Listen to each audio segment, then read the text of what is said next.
con rabia en el corazón, pero sobre todo. Areas being walked out Looks like they may have landed that. וכמובן הצורך להוציא את 400 הקילוגרם של החומר המאושר מאיראן ולפקח על האתרים שם. एक संप्रभु राष्ट्र के राष्ट्रपति के घर में, उसके बेडरूम में रात के अंधेरे में एक दूसरे देश के सैनिक घुसते हैं और उसको उसकी पत्नी समेत घसीटकर बाहर लाते हैं, हथकड़ी पहना करके उसको अमेरिका लाया जाता है। मैं बात निकोलस मदुरो की कर रहा हूं। वेनेजुएला पर जिस तरीके से अमेरिका ने अटैक किया, हमला किया, इसको लेकर के पूरी दुनिया में बवाल मचा हुआ है, हलचल मची हुई है। चाइना कह रहा है कि जो कृत्य अमेरिका ने किया है वो वर्ल्ड पुलिस की तरह वो काम नहीं कर सकता। यही बात रशिया से, पुतिन की ओर से कही जा रही है और तमाम सारे वो देश जो लोकतांत्रिक मूल्यों में आस्था रखते हैं वो अमेरिका की इस डकैती का खुल्लम खुल्ला विरोध कर रहे हैं।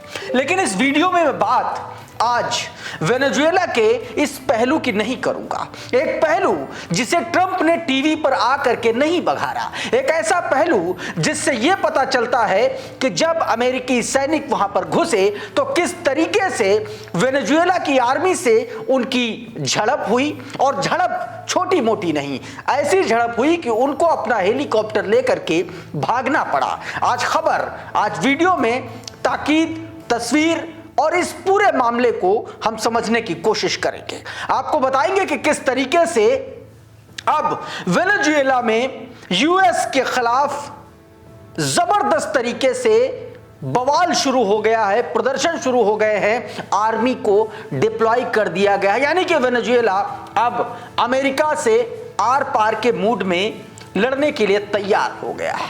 आपको ले चलेंगे ईरान भी। ईरान में किस तरीके से प्रोटेस्ट के पीछे इजरायली और अमेरिकी जासूसों का पूरा एक नेक्सस काम कर रहा था, उसकी तस्वीर दिखाऊंगा। आपको बताऊंगा कि किस तरीके से अब ईरान पर एक बार फिर से नेतन्याहू और ट्रंप हमले की योजना बना रहे हैं। तमाम सारी खबरें हैं, तस्वीरें हैं, सब कुछ बताने की कोशिश करूंगा। लेकिन सबसे पहले बात वेनेजुएला की उस खबर की जिसे अब तक डोनाल्ड ट्रंप ने दुनिया से छिपाया, अमेरिका ने छिपाया। एक इकबालिया बयान सुनाता हूं, इकबालिया बयान वेनेजुएला के उन जवानों का जिन्होंने खुद ये बात कही बाकायदा कैमरे पर और दावा किया कि उन्होंने लोहा लिया अमेरिकी आर्मी से, उनके जवानों से, और ना सिर्फ लोहा लिया बल्कि उनको उनके हेलीकॉप्टर के साथ भागने के लिए मजबूर भी कर दिया। ये हिंदी सबटाइटल के साथ जरा ये वीडियो आप देखिए और उसके बाद आपको आगे की बात मैं सुनाता हूं। Nosotros defendimos la unidad porque ellos se querían estacionar en la unidad. Cuando el helicóptero iba bajando, nosotros tuvimos que accionar. porque si no nos toman la unidad। इस वीडियो से साफ है कि जितना आसानी से डोनाल्ड ट्रंप पूरी तस्वीर खींच रहे थे, पूरी फिल्म का ट्रेलर दिखा रहे थे कि उन्होंने लाइव टीवी पर पूरा प्रसारण देखा, तो उन्होंने ये प्रसारण भी देखा ही होगा कि किस तरीके से वहां पर अमेरिकी फौजी भागे वेनेजुएला आर्मी के जवानों के सामने। अमरेश मिश्रा क्या लिख रहे हैं आपकी स्क्रीन पर, इसमें बताया गया कि ट्रंप निकोलस मादुरो के साथ अन्य नेताओं को पकड़ना चाहता था। ये जवान यही बात कह रहे हैं। यूएस सैनिकों ने राजधानी काराकास में मोर्चा बनाया, लेकिन वेनेजुएला सेना ने गोलीबारी शुरू कर दी। अमेरिकी हेलीकॉप्टर वहां से भागे, प्रतिरोध हुआ और उसके बाद दोस्तों ये जो वेनेजुएला आर्मी के जो जवान थे वो वहां पर हॉस्पिटल पहुंचे, यानी कि जबरदस्त भिड़ंत हुई। इतनी आसानी से कुछ भी नहीं हुआ।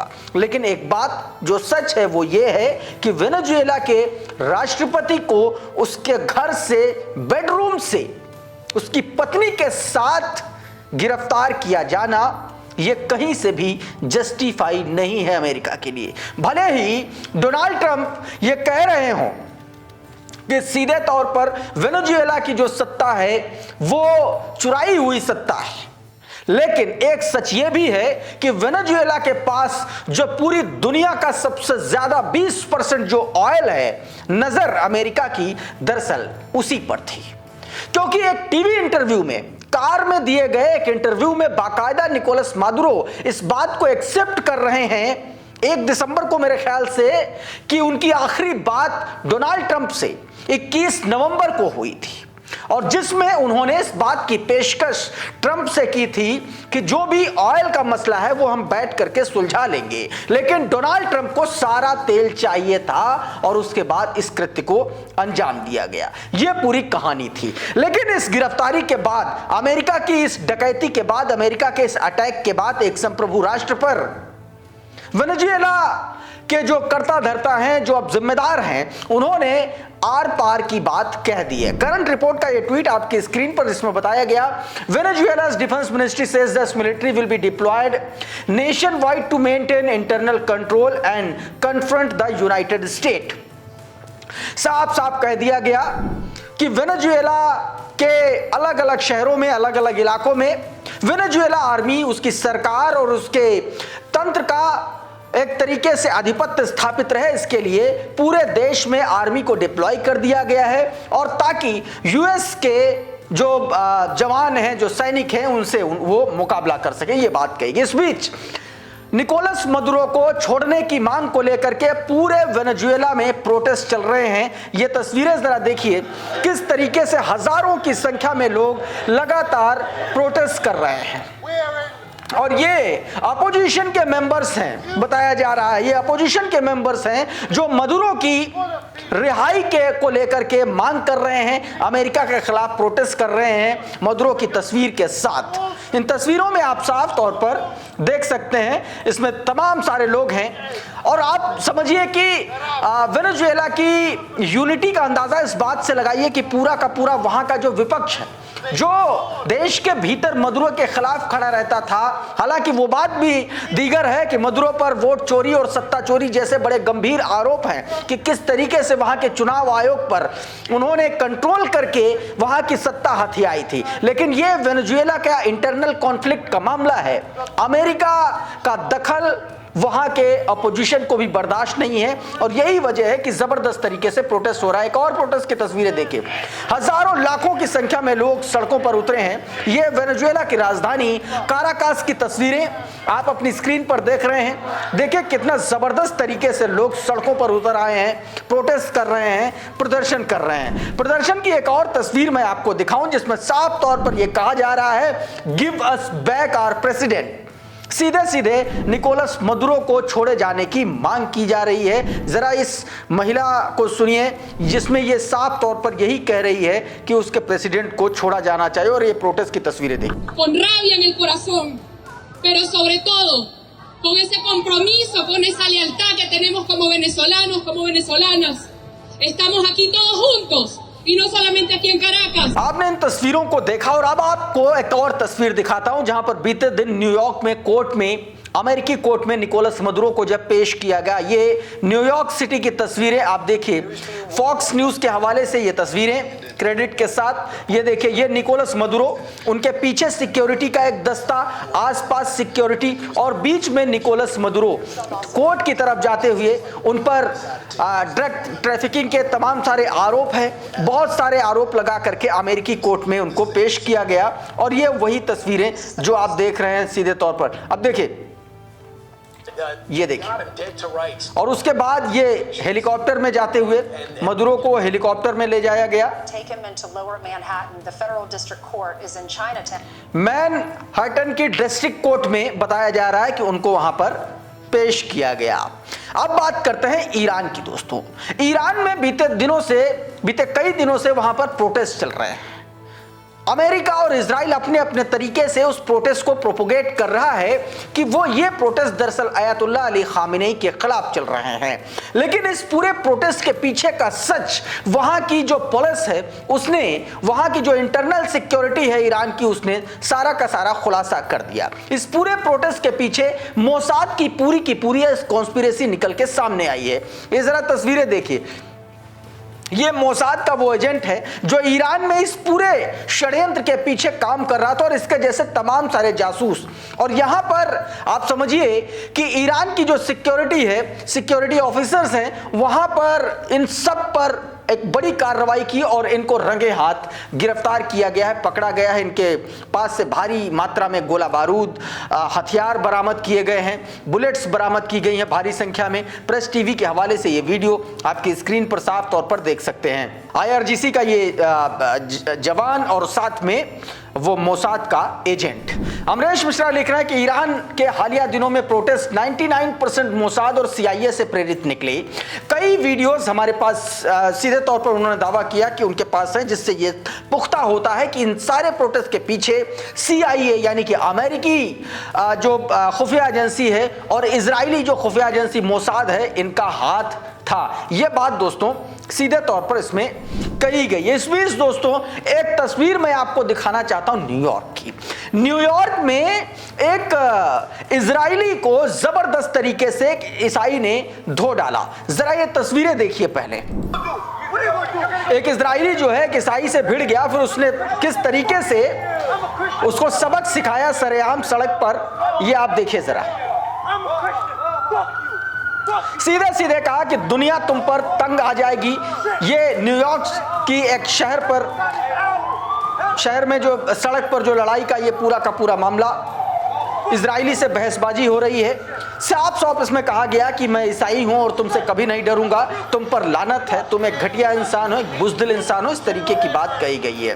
दरअसल है क्या कि इजरायलियों की एक समस्या ये है कि वो हर जगह को फलस्तीनी या गजा जैसा समझ लेते हैं और यहां पर इनको उल्टा दांव पड़ गया। इस बीच दोस्तों US सेनेटर लिंडसे ग्राहम ने अमेरिका को एक बहुत तगड़ा झटका दिया है। जरा ये तस्वीर, ये वीडियो देखिए। एक फॉक्स न्यूज पर बाकायदा लाइव उन्होंने कहा कि I pray that 2026 is year of the make Iran great again.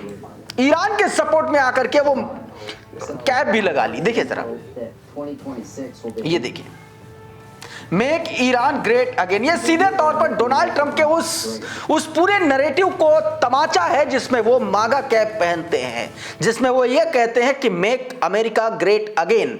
ठीक वैसे ही जवाब दिया यहां पर US सेनेटर लिंडसे ग्राहम ने। दोस्तों इस बीच दोस्तों एक और खबर निकल के सामने आई ईरान पर हमले को लेकर के। इजरायली हेब्रू मीडिया का चैनल 13 उसके हवाले से खबर है कि जल्दी ही अमेरिका और इजराइल एक बार फिर से ईरान पर हमला कर सकते हैं। ये ट्वीट देखिए करंट रिपोर्ट का। After the Venezuela operation Israel is considering the possibility of carrying out a similar operation in Iran.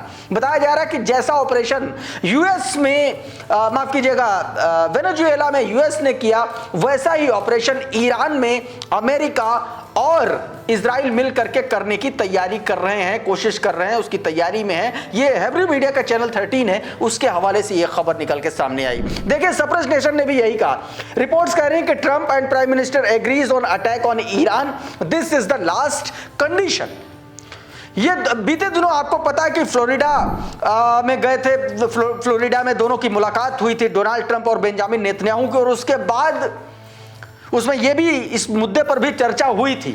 और लगातार बेंजामिन नेतन्याहू ये बात कहता रहता है कि जो 400 किलोग्राम जो इनरिच्ड यूरेनियम है वो सीधे तौर पर उसके लिए खतरा है और वो किसी भी कीमत पर ईरान को एटॉमिक हथियार नहीं बनाने देगा। सप्रेस न्यूज की देखिए, US president Donald Trump and Israeli prime minister Netanyahu agreed in their meeting in Florida that the absence of an agreement of American terms an attack against Iran will be launched। ये साफ तौर पर इसमें और ये channel 14 के हवाले से ये खबर इसमें बताई गई है कि अगर अमेरिका उसमें तैयार नहीं होता फिर भी इजराइल जो है उस पर हमला कर सकता है। और ये देखिए नेतन्याहू ने फिर से वही 400 किलोग्राम वाली इनरिच्ड यूरेनियम की बात की, साफ तौर पर कहा कि 400 kilogram of enriched uranium must be remove from Iran. ये बात कही गई क्योंकि 12 दिनों के युद्ध के दौरान वो सफलता हासिल नहीं कर पाया इजराइल जो उसको हासिल करनी चाहिए थी, जब बल्कि बुरी तरीके से उसको हार का मुंह देखना पड़ा। ये बात लगातार का, और इसी बयान में देखिए ये अंग्रेजी सबटाइटल में यही बात इसने कही है इनरिच्ड यूरेनियम को लेकर के। देखिए आपकी स्क्रीन पर। אנחנו שוחחנו כמובן גם על איראן, חזרנו על העמדה המשותפת שלנו של אפס העשרה מצד אחד, וכמובן הצורך להוציא את 400 הקילוגרם של החומר המאושר מאיראן ולפקח על האתרים שם פיקוח הדוק ואמיתי. तो दोस्तों अभी के इस वीडियो में बहरहाल इतना ही। बहुत बहुत शुक्रिया, बहुत बहुत धन्यवाद। आप जुड़े रहिए आपके अपने channel TCL the conflict lens के साथ। नमस्कार।